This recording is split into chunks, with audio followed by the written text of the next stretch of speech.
Okay. So, well, that was nice, the little countdown. Yeah. So I'm happy to be here with Julie Pryde from the Champaign-Urbana Public Health District. Um, and I think Julie and I get a chance to, I'm going to date ourselves, have an old people conversation about sort of the connections between the HIV AIDS epidemic and the current COVID epidemic, and sort of what we see as connections, similarities, but also maybe advice for the future. Julie, do you want to give yourself a fully formal introduction, and then I'll kind of circle back around and introduce myself? Sure. My name is Julie Pryde, and I am the Public Health Administrator at Champaign-Urbana Public Health District. I started here in 1990 as a bachelor's in social work intern. But prior to that, in 1988, when I came over to the U of I started working with HIV AIDS. That's why I actually came to college. So I started working at public health at the time as a volunteer, because that is the only place at the time that was working on HIV AIDS issues. So I went from being a BSW intern to the administrator. That's been a long, strange journey. And I've had this is my third pandemic of my career. I started with HIV AIDS, of course, and then we had H1N1, which now looks like a breeze. And then the current, the big one that we're in now. So I did not know. I feel like I always learn something new. So again, my name is Karen Sims, and I'm the director of the Trauma and Resiliency Initiative. And I too started my career off because of HIV. That's so funny. I didn't know that. Mm-hmm. So I had gone to a small college in Minnesota and had been pretty insulated. As a matter of fact, my colleagues and I joked that we were pretty shocked that HIV was taking place and that our college didn't talk about it at all. College is the time of most sexual activity. And that we were like, the only thing our college did was occasionally they would put condoms in our mailbox. Twice a year we'd get a condom, but no information about why we were getting these magical condoms appearing again. And one condom twice a year is somehow going to be the thing. But so we joked about it, but I came out and I got a job in Minnesota, and my first roommate, the manager of the store that I was working, I was sort of assistant manager, and I needed an apartment, and her really close friend, hairdresser, was a guy named Michael, and I'm free to use his name, and he had AIDS, and he had an apartment, and it was amazing and fabulous. And I got a chance to get a crash course on all things AIDS. And at a time where there was a lot of stigma, and I can tell you people in my network were like, are you sure you want to have a roommate? And what about the risk? And do you what? And I had to learn a lot, and I had to educate everybody in my social network.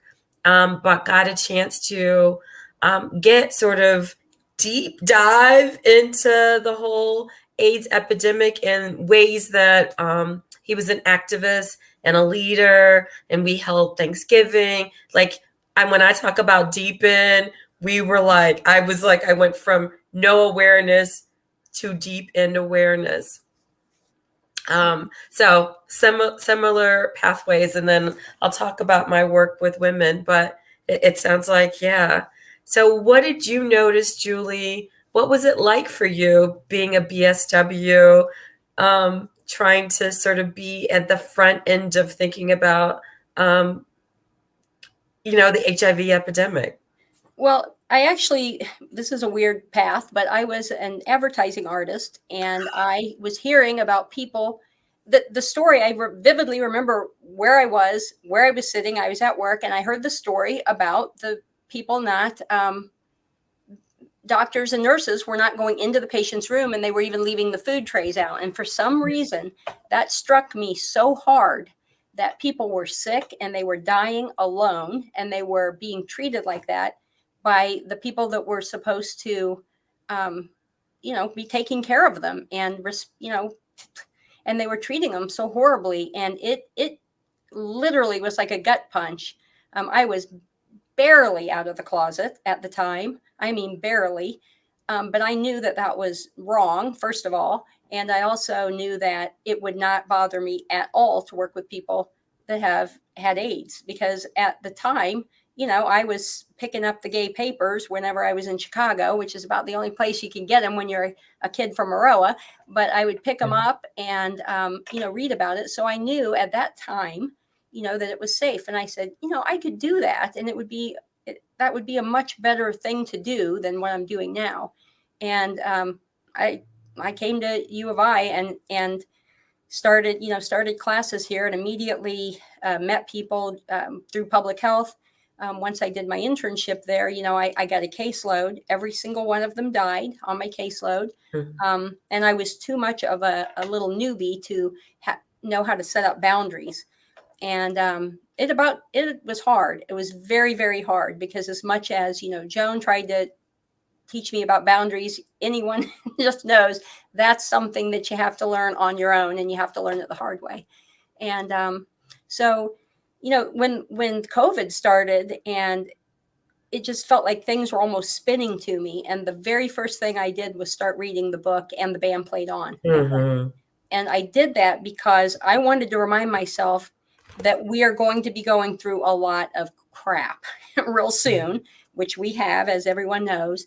It's going to be hard, but I wanted to remind myself that there are things that happen throughout the entire pandemic, and you have to look for them, but there are really good things that are going to happen. And I've seen them. I've seen the ugly, but I've seen way more beautiful, especially in this community. I really have. And I also know that pandemics change societies.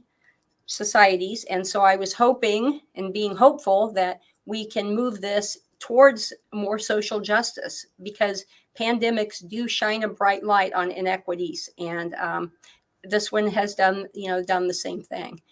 This one is way different, way different, but there's still the first thing I needed to remind myself is to look for the silver linings, because they will be there. We might not know some of them till medical breakthroughs happen, like with HIV AIDS, years further down the road, but there will be silver linings. So I love the sharing, but so let's go back and do the reflection on the messy things, because I don't think, right. Like I think that there's maybe a generation of folks, like you casually mentioned, everybody that you work with and supported died. And I know in my own lived experience, because I talked about sort of my roommate, but then I went on to, this about me, but I went on to go to Indianapolis, where I started an HIV and AIDS program that actually became the statewide model. And, so I've, you probably have too, because the HIV community was both small and big. And so all of the players that are on the public health stage, like Fauci and blah, blah, blah, were also on the public health stage when we were coming along, and they were at our statewide conferences and the national AIDS conferences. And and I do remember there being a time where I was fortunate. I actually can say that I have folks that I supported that are still alive. But I did, I remember a couple of weeks or months where I was losing 4 or 5 people, regularly, because in Indianapolis there was a hospice. So, larger population, much more complex. But I don't, so having lived through sitting with, watching people die undersupported, as you said, not only was there persecution in hospitals, but people couldn't go to church, where there was a time where people with HIV would have to sit. First of all, if they were allowed in the congregation, they would have to sit in the balcony or in the back or in the special and families wouldn't let you. People set 2 sets of plates. I mean, the stigma was real. And I entered because I did the women's stuff, because at the time we didn't think women could contract HIV. No one thought women across the continuum. So women, right? Like, so like, so women, women who have sex with women, transgender, no one thought about them at all in the mix of things, right? It was sort of like, oh, yeah, they've got some similar disease. And then I went and got my master's degree because I was shocked at just how vulnerable the women were. And I realized that the ways that we were messaging and languaging just did not work with, the lived experience. And it also didn't, we're talking intersectionality now, but 20 years ago, we weren't thinking about levels of marginalization, so the Black trans woman, and just the levels of oppression and under-resourced and under-supported, right? No one was talking about, so just to say to her, hey, use a condom, not use a condom, just never felt like the right message. And so that's why I went on to get my master's degree, because I was like, you've got to do better with these messaging and speak to people's hearts. And if you don't feel like your life matters, it is really hard to do disease prevention when you feel like people don't care. And so that for me is what has felt. As soon as I saw COVID, I was like, this feels so familiar, like it is going to impact the same people. No. Yeah.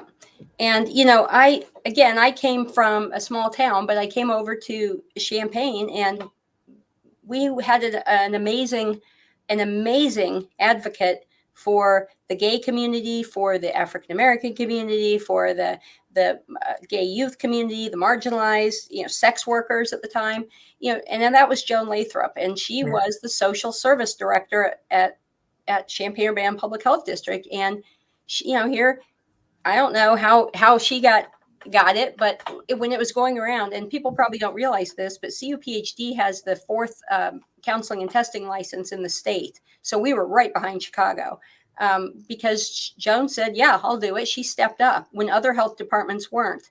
And they were not stepping up. And some of them, it took, 10 years for them to step up and do the right thing. And even when I started working here full time in 1995, part of my job was under contract with state to go teach, health departments how to be nice to gay people, and how to talk to gay people, and how to talk to sex workers, and how to talk to, how to be, which was really really weird.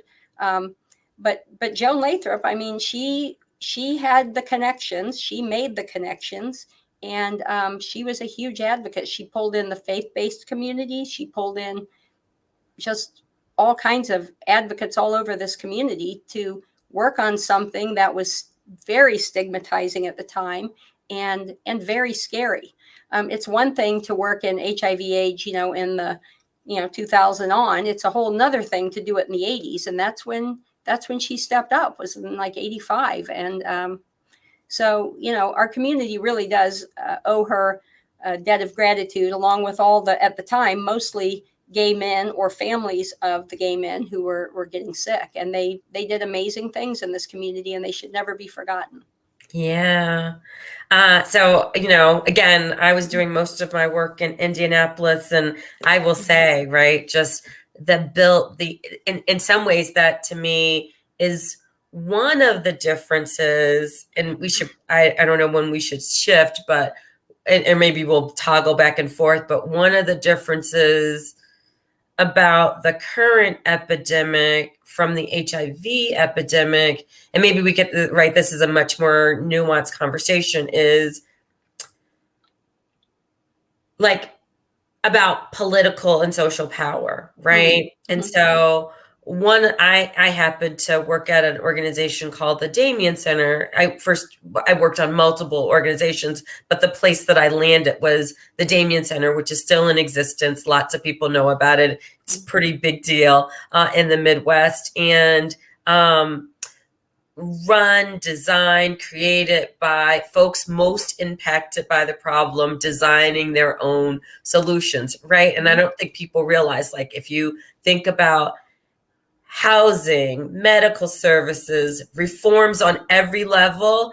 There was mobilization, people, sort of dismiss Ryan White as, CARES Act. They don't realize, like, all of that was grassroots people saying, this is what care should look like. This is what we need. We will protest, take to the streets. We demand, and also, like, investment, like, people created, like, I didn't wait for a grant to come. People got together, they had house parties, they mobilized funding. I never, I took care of people who were at the end stages of their lives in my care team model, and I never had a need. I didn't have to beg for stuff. Like, there was just always, and that came from in-community support. I don't see that kind of, and I don't know if it's because it's politicized. I don't know if COVID attacks so many people who are so socially disempowered. Yeah, I don't know what's different, but it seems like that is one of the places where there's been a huge divergence, because I haven't seen, like, political activism or mobilization around healthcare advocacy in the way that I saw with HIV. Well, I think part of that is because, and we did learn so much in HIV. Certainly, the public health field did, obviously, a ton. And part of it is what you're talking about. So in Illinois, especially from day one, it was, equity was at the fore. It was, we are looking at how are we going to, every single thing we do, how are we going to make sure that it's equitable, and that we're reaching the people we need to reach, and that they're having the same access. I always use the example of when we started the clinics, because I'm talking about not just LGBT, people of color. I'm talking about whether you can't speak English or you don't have access to the internet, because that's how all the appointments were being made. So we always were looking at how we could route around our main thing, give groups that were struggling extra help, to extra time to get in there and get those appointments, assistance making them if they needed to, and just trying to constantly brainstorm where are the bottlenecks, where are the places we have to really, get our teams together and work. And in this community, we have such astonishing amount of community support. We had all these networks already from various other things that we've all worked on together, but it's always scary that they could fracture apart under the stress of something like COVID. But in Champaign County, they came together, and we have new partners that I never have worked with prior to, the business community, and they have been absolutely one of the most creative and just on top of things. Carly over at Economic Development has been amazing. Visitors Bureau, Downtown Corporation, all these different places I've never worked with have just really, they're now a part of the whole, overall team. And to me, that's gives me a lot of hope that when COVID is over, and it will be over, or it will be the new normal, that we will use those connections and all of the, all of the bonds that have been forged during this hideous COVID nightmare, to work on other problems, more, entrenched problems. And I think that we absolutely can. So I hear that, and I'm going to and so let's dialogue, because in spite of that, in terms of all of the languaging around equity, so this is what I was talking about, the sort of where capital of power is in mobilization. It still is more this down than this up. And I am encountering so many people still, and you know this, who are not, in spite of all of your best efforts, who are not, like, who are still vulnerable, right? Who are still contracting COVID. We're still seeing disproportionalities and disparities. So for folks who are most marginalized, they are still most marginalized. And I guess I was saying what felt different was that it came from in the community a need and desire to make sure that the needs of the most vulnerable were taken care of. And I just don't see that in the way that we saw it maybe 20 years ago, right? Like, Right. I don't know, because I don't know how we're going to attack the disparities if we don't get some mobilization. Well, yeah, I mean, I don't look at this. This has been just exactly the opposite of HIV/AIDS, because during HIV/AIDS, of course, the government was doing absolutely nothing, if not being actual obstructionist in getting things done. So yeah, the gay community at first really, bonded together and made things, created things, demanded things, got things that I don't think people now even understand. And there was nothing. There were no medications. People, they were going to get it, they were going to die, and there was nothing in between at the time. And now what we have, and so if you had asked me at the beginning of COVID where we would be right now once the vaccine got there, I would not have told you this is where we would be right now. Because, to be able to have a vaccine for an infectious disease like this that is safe and effective is literally the dream, the goal, and so now what we have is exactly the opposite. We have people who have somehow conflated this one, vaccine and disease to some kind of political thing, which of course it is not. And they're fighting us for their right to kill themselves or at least risk their own death. And that is something that I am really struggling with because it makes no sense. I've never seen this level of disinformation ever in my life. And it's just like a steady stream of disinformation and people willingly consuming it. During HIV/AIDS, there was just nothing. There was no information. If there was going to be information, you were going to go out of your way to get it. And like I mentioned, the gay papers. We found out stuff down here even before there was a doctor. People found out from the larger cities, the coast, mostly gay papers, and then later Chicago. And you had to bring it down here and decipher it. I mean, I would have to read them with a medical textbook to even understand what I was reading and what it meant and things like that. So, now we went from, with HIV/AIDS at the beginning, literally no action, no anything, and just a willingness to let people die, to now we have people who have access to a free, continually available vaccination, safe and effective. A billion people have had it, and yet they're still dying, every single day in this country. And it's just, it's really hard for me to get my brain around that. Yeah.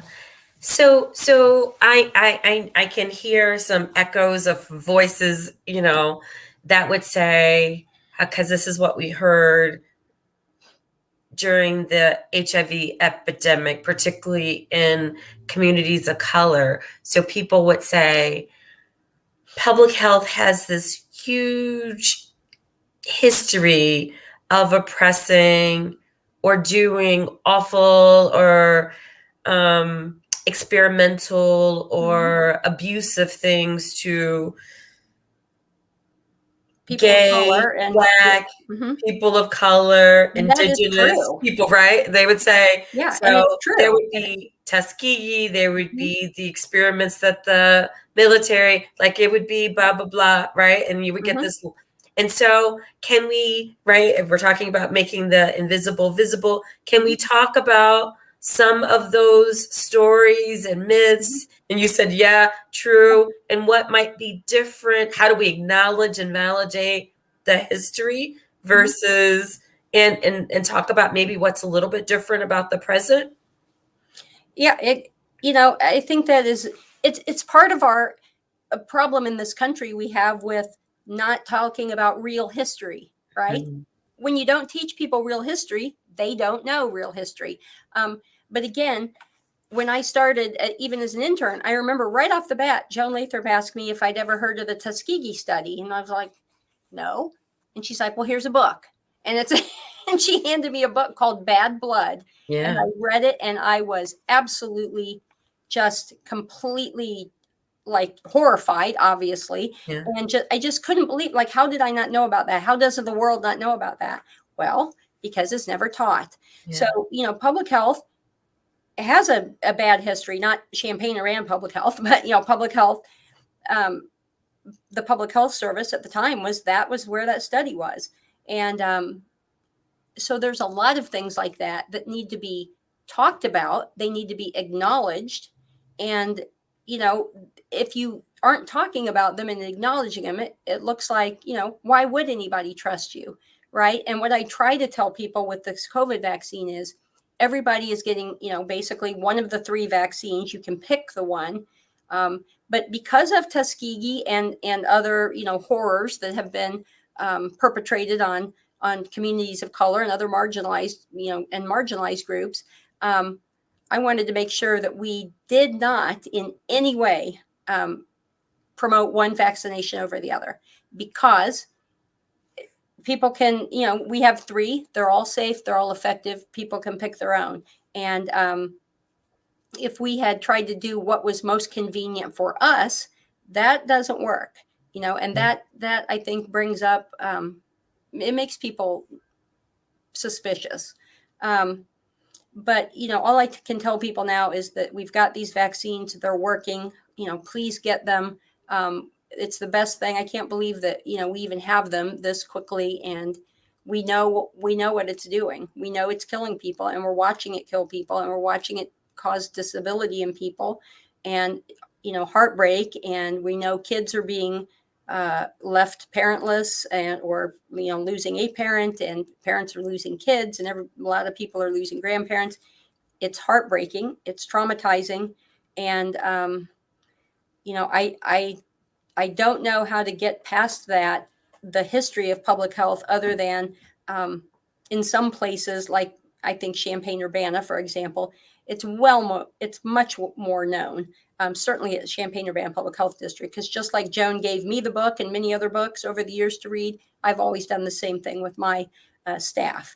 And but it is the same vaccine. We've got 3 in the U.S. and everybody's taking them, and we can tell you how many people have died from the vaccine versus how many which is like minuscule, and that we can tell you how many have died from COVID. Well, we can only tell you what we know have died of COVID, because of course, in pandemics, the death toll is always much higher than is counted until way down the line when you start looking at excess deaths. But Yeah. I think that is really helpful for people to sort of, contextualize it. And also I think in this moment where we're talking so much about equity and care, that I know I've been reflecting on this, that if you, like the way that I can demonstrate my love and care for you is to make sure that you are cared for and are around. And I know that if you are from a low wealth or economically disadvantaged position, so if you've got economic challenges, if you have health complications, if you are vulnerable to the things like HIV and hepatitis and those kinds of things, if you are slightly overweight, if you have diabetes, if I do trauma work. So, and, statistically, folks who are gay, lesbian, trans, have had more traumas just because of structural oppression and structural violence. So just surviving that, which already means that you're physiologically more vulnerable to disease. I want you to stay well, and my love and care for you would say that you would take care of yourself, and that you would know that you matter enough to stay vaccinated, to use a mask, to do all of the protections. I talk to folks all the time, right? Like the same things that I started off wanting you to cover it up down at the bottom, and now I want you to cover up at the top. Same behavior, right? Right.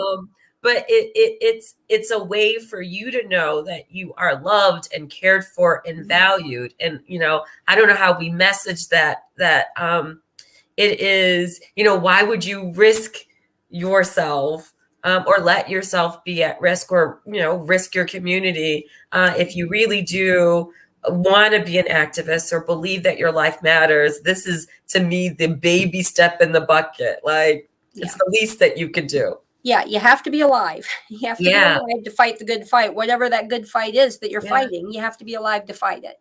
So, and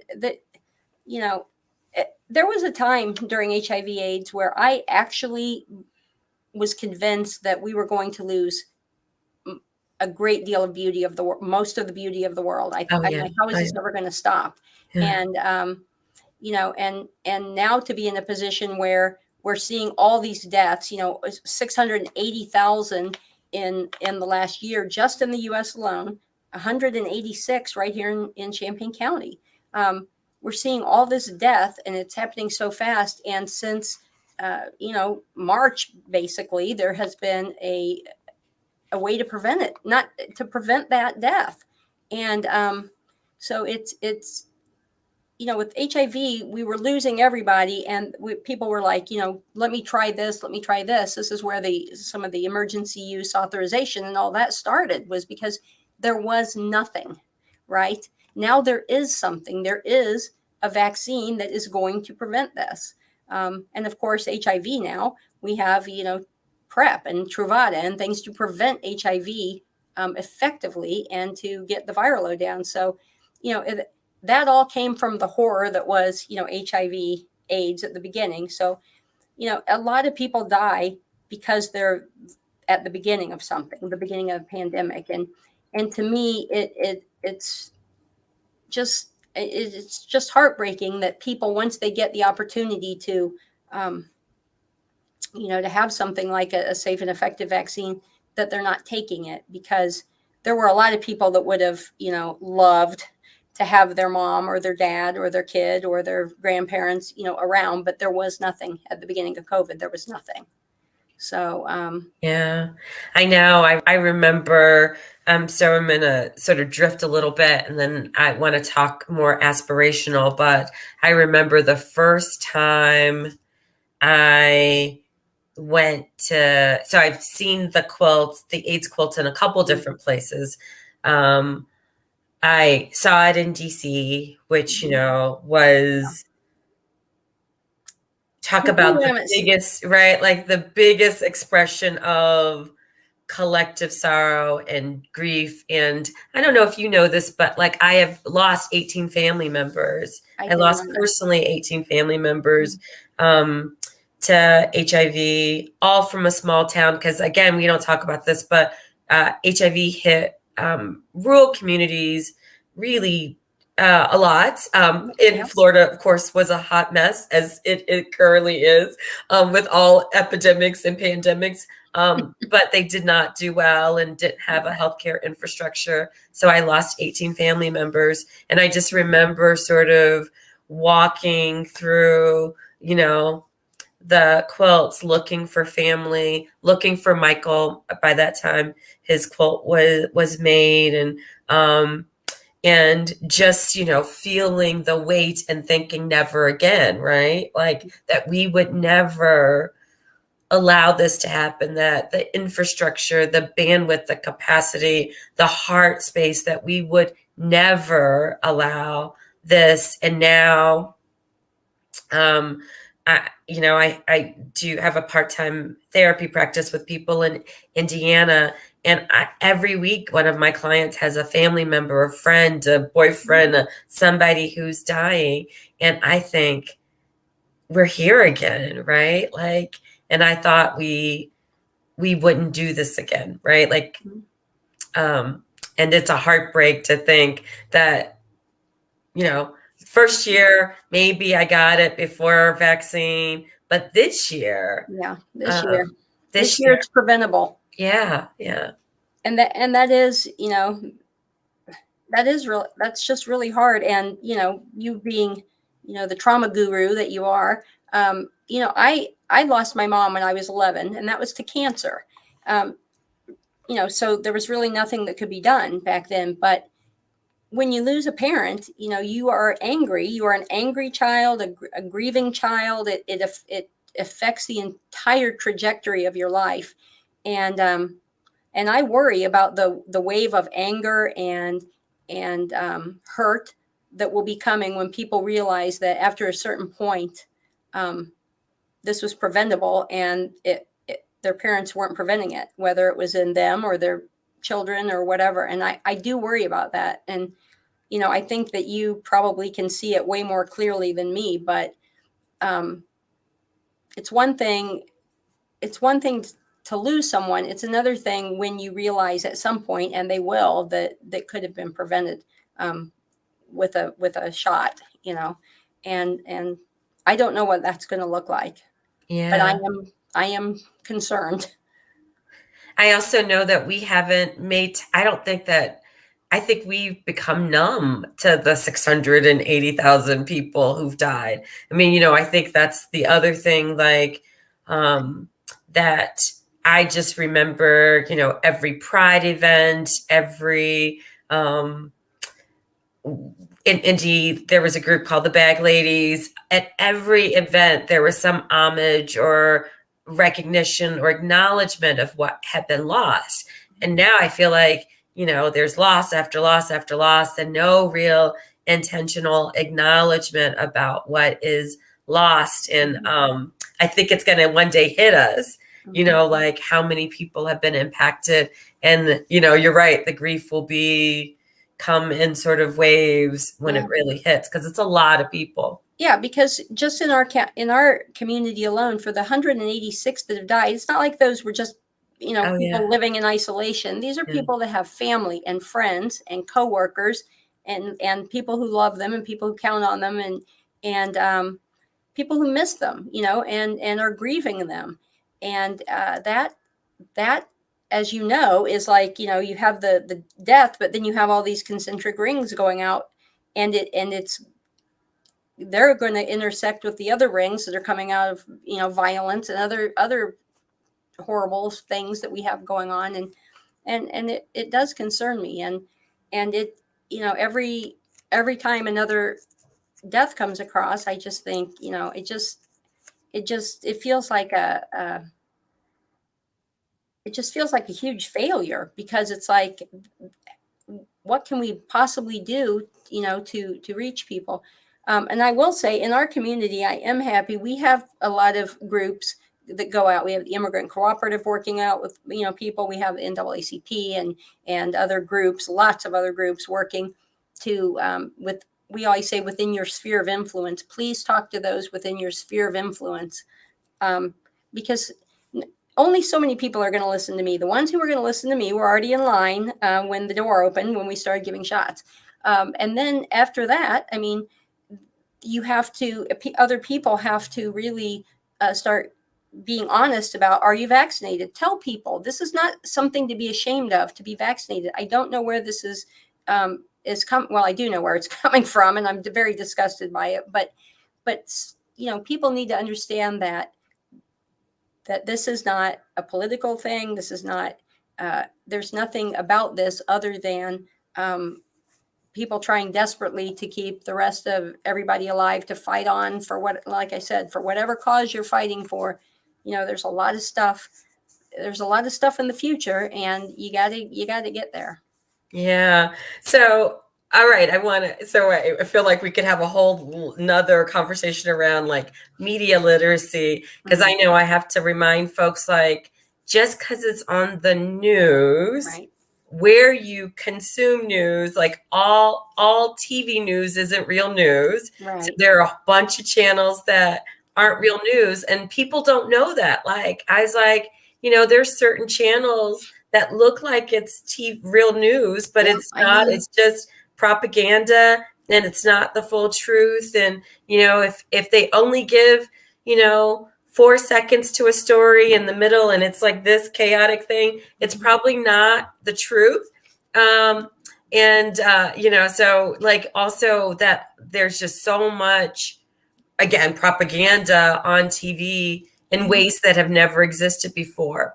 Yeah. So, and the internet and yeah, like, and I am, all of these folks who are doing their own research, and I'm like, where are you going for the research? Because there's like legitimate news sources yes, there's or legitimate places. researchers out there who are virologists and immunologists and epidemiologists and lots of ologists. Right, And rather than, they're doing the work and have been, for example, the vaccine. People don't realize that this mRNA vaccine has been in the works for years and years. yeah, It wasn't just like it popped up.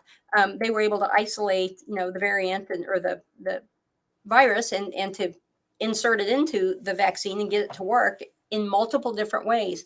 That's going to be something good that comes out of this. That's going to be something of the future, because our vaccine technology in this country is out of date, and it's out of date because it's not profitable. That's not where the money is. The money's not in preventing a disease. It's in treating, erectile dysfunction or obesity or things that, lifestyle drugs. That's where the money is, yeah, and that's where the money goes. So, if I could get something out of this, what I would like to see is the government being responsible for taking over the funding, and absolutely just like they did with this, you see, putting a lot of money into it, and focusing and bringing everyone together in a non-competitive atmosphere to move something forward. You see what that got us, and that got us an amazing result very quickly and multiple things. So I would love to see that vaccines and things that are preventative start to be taken seriously, because the old adage, ounce of prevention is worth a pound of cure. That is so true. It's so much more expensive, not only financially, but it's so much more expensive emotionally, and every other way, to get to a disease rather than preventing a disease, any type of disease. yeah. So let's shift a little bit, because you said that, like, I love that ounce of prevention is worth a pound of cure. And I was also thinking about how indebted, I don't think people also know that so many of the cancer treatments, again, even our understanding about viruses, Viruses, what right? came from so much of the work that happened, Yep. with HIV. So many people, Antivirals, that right? came out of So it. many people donated, Yep. themselves, their body, blood, just committed a full, and so we owe a debt of gratitude. So people, need to know that we're building upon the legacy of people who literally gave their lives so that we could learn about viruses and how they work, and, participated in studies and didn't complain, and really just signed up without complaints so that they could make the world better for other people. Yeah, look, hepatitis. We have cancer vaccines now Yeah. because of gay men, basically at the time, going in and donating, and participating in studies where their blood was drawn constantly, and the hepatitis B studies, and all these things build on each other. And people don't realize it. Again, it's what do we teach? What are we teaching? And the contributions always of LGBTQ community, of people of color, often even of women, have not been taught. Look at the HeLa cell line, for example. I mean, anyone who's been in any college class that has done anything with cells has used that cell line, which was inappropriately taken. But that's a whole nother story. But it's it's just, we've gone from that, I will do anything to save, I'm going to die, I'm going to do anything to save other people's lives, to I'm not going to wear a mask because it infringes upon my freedom. It's really it's really hard for me to get my head around that. It really, really is. Well, I'm going to say something a little inappropriate, and allow room for questions, but so to me, the only thing about mask wearing, again, having done HIV and AIDS and blah, blah, blah, like I go, now I understand why we have the STI problem that we have and the unplanned pregnancy problem, that because people are like freedom, right? Like, and I was like, no, like love, right? Like, but it is right. It's the same conversation, right? Like Same it's conversation. uncomfortable, or it's not, it takes away, or I'm gonna not have a freedom, or, and I'm like, Right. same Stop behavior. oppressing me. So I was like, this is why you have a syphilis epidemic. Yep. And you know what? I always like to use this too, is that the same thing with HIV AIDS, and when we're trying to get people to use safer sex, etc. Once you mix in alcohol or drugs or any substances, pew, that all goes out the window. That's right. Because you can be the most, and I know this for a fact, that you can be the most sure of being, I'm going to do this, I will only do this, I know to do this, and then you get a little alcohol or drugs in you and pew, That's right right. out the window. But I do want people to redefine this whole freedom, like that Right. you can be protected Right. and safe Yeah. and have pleasure and independence Right. and be good. So if you can learn that, like if we could get you're talking about the lessons that happen, like if you could learn that you can cover it up and still have a good time, Yeah. I feel like we could market that for I would take away half your department, right? Yeah, that'd be good. That'd be good. They'd put them out of business. They'll do something else. There'll be something Right, else to because do. people would But find another, like, right, something to do. yeah, because I think probably the thing that upsets me most that I've learned during COVID is that we have really gotten away from a sense of um, duty, to Yeah. others, compassion, and some of the stuff that I've seen and heard, and what we're putting our healthcare workers through in this country is, and teachers in schools and staff in schools. I mean, there are people right now, the school boards, and this ridiculousness of just harassing people. I've had colleagues all over the country had to leave their jobs. And during HIV/AIDS, we were getting harassed too early in those early days. I'm sure you did too. One of my favorite was I was walking across campus with my little red ribbon on when it was first out, and some student stopped and screamed at me and called me a faggot. Like, I said, "Oh, honey, you need to go back and keep reading. Keep reading. You'll get to it." Just, I don't know. He either thought I was a boy or he just thought that was the Right. general term. But that kind of stuff is ridiculous. I've had colleagues who have had their kids beat up in school because of their parents' job. Come on. It's just, with rights come responsibility, and we live in a world where we are all connected, whether people like it or not. Viruses do not care, and we are going to keep seeing viruses emerge, and we are going to keep seeing other things reemerge.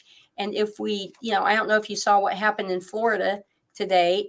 My brain can't even really deal with this right now, but they're down there now saying that they're going to look at all vaccine mandates and roll them back, whether it's polio or tetanus or whatever. Oh no. So, I mean, it's that kind of anti-science Yeah. ridiculousness, and people thinking that because they saw a YouTube video that they're somehow now, an expert on something is concerning because it's killing people.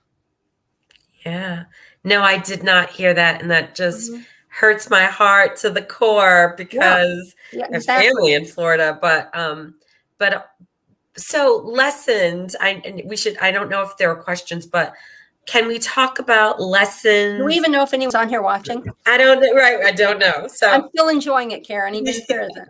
so we have like 10 minutes, but can we talk about lessons for the future? Like you talked about always there being a gift, but are there things that you think concretely that we hope that people from the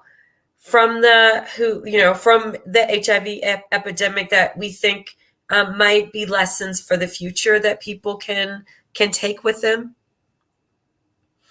Well, again, I always just say there are always silver linings when there's any type of horror like this with HIV/AIDS. Um, look at what's happened with the LGBTQ community. I mean, that has that was a whole different place pre-AIDS. And all of a sudden people were seeing that someone they loved was suffering from HIV AIDS when maybe they didn't know they were gay or it wasn't talked about, but early on, so it was made things more visible, made the invisible visible. And the same thing with pandemics, the way they shine inequity, they shine the light really hard on inequities, and it's making, I think, some people take notice that haven't before. It's kind of like a wake up call. Yeah. It's almost like hitting a pause button. So when we look at all of the amazing things that came out of HIV/AIDS, it makes me feel like it was still horrible, and it still is ongoing horrible tragedy. But there were things that good that came out of it into the future, and there will be with COVID as well. And there will be a lot of stuff that anthropologists and sociologists and psychologists are going to be writing books on this for generations, because there is so much unusual stuff going on right now, especially with the whole science denying conspiracy theories. And by the way, conspiracy theories are not unusual to pop up during times like this, of pandemics, or of when people are really scared. Conspiracy theories, I don't know. I'm not a direct service social worker, so you could probably say what it is better than me. But it gives people a sense of control and a sense of comfort, even though it indeed may actually be leading to their harm. They always have a little bit smidge of truth, and then people are like, a little see? Something in there. Always something a little. Mm-hmm. Yeah. So I love that. I probably would add, and then we can sort of keep talking.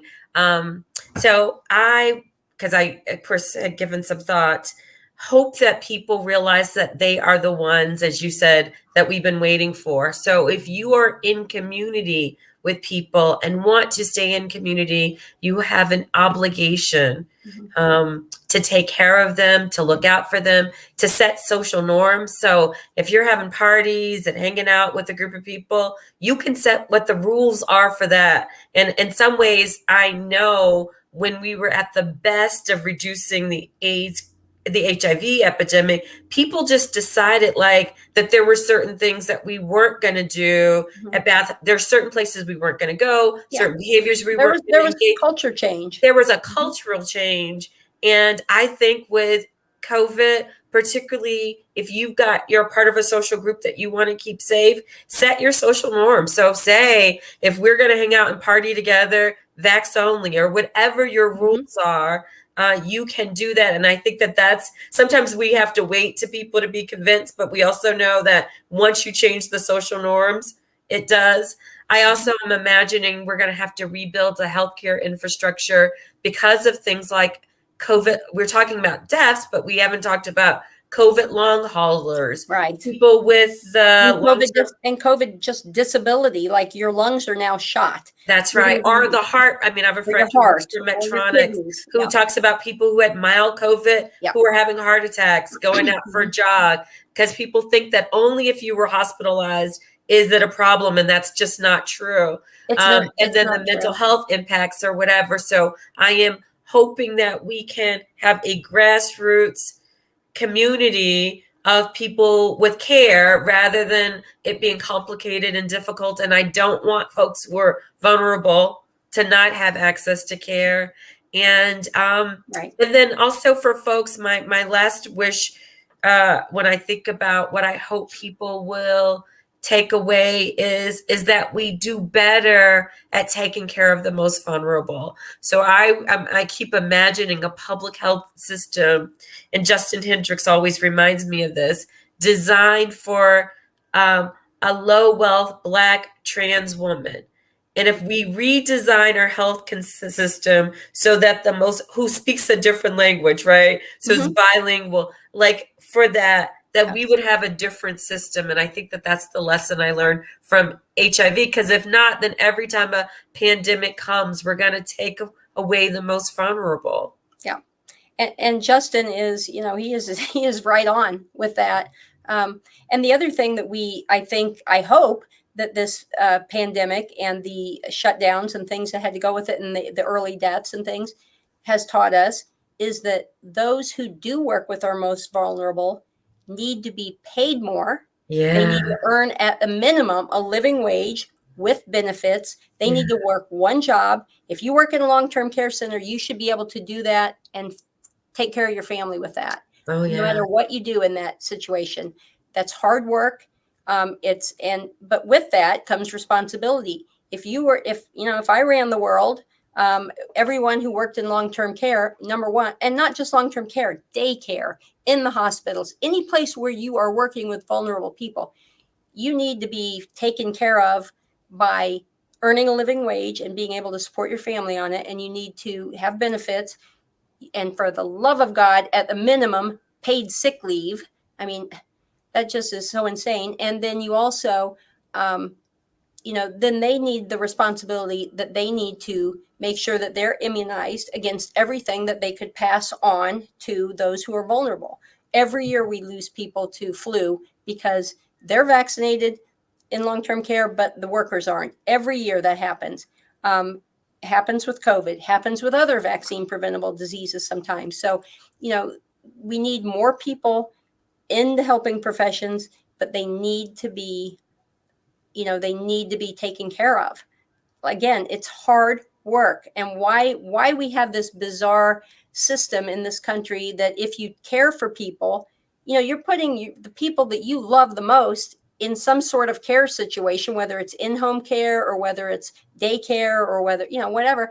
And it's like, meh, they don't need benefits. They don't need, that's got to change. That's one thing that has got to change.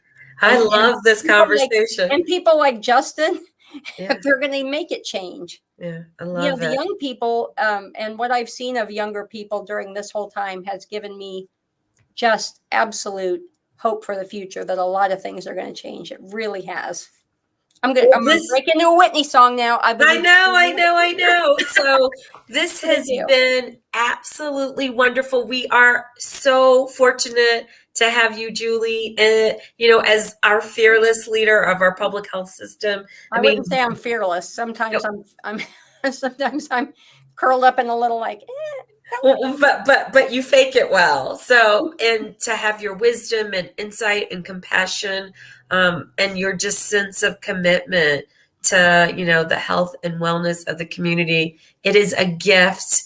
And I have really appreciated having this, talk with you, and hopefully we educated folks a little bit about, something that seems like ancient history, but is ever present. And probably the last thing that we should say is the HIV epidemic is not over. And for those of you who are not making, who are at risk or vulnerable, know that it doesn't have to be that way. Lots of people have sacrificed and given their lives. So please take care of yourself because you matter.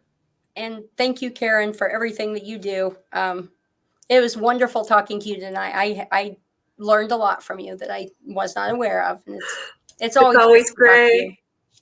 Well, thank you. And thank you for the Up Center for hosting us and allowing us, this conversation. And I know they are looking forward to seeing everyone out at the very COVID-friendly, very safe Pryde Day on Saturday. And we hope to see you there.